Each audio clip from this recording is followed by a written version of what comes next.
சங்கீத புஸ்தகத்தில் எழுதப்பட்டிருக்கிறது. நீதிமான் தயவாய் குற்றப்படட்டும், நீதிமானை தயவாக குட்டணும்.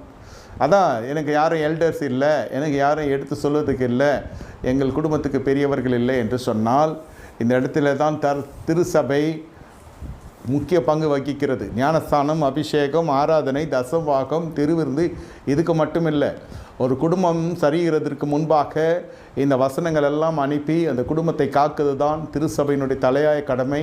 அதை செய்ய போகிற பொழுது இந்த மாதிரியான ஒரு சாராரை எதிர்க்க வேண்டிய சூழ்நிலை வருகிறது. இப்போ அந்த அம்மா டாமினேட் பண்ணுது, மாமியார். மாப்பிள்ளை கூட அவ்வளோ கேட்கல, இந்த பாஸ்டர் வந்துட்டான்னு தானே ஆரம்பிக்கும். உடனே அதாழ இதாழ somehow the anointed vessel will be rejected. புரிகிறதா? என்ன ஆவியினால் நடத்தப்படுகிறீர்கள் என்று. அந்நிய பாஷை பேசுகிறது தவறு இல்லை. எந்த ஆவியினால் நீங்கள் நடத்தப்படுகிறீங்க?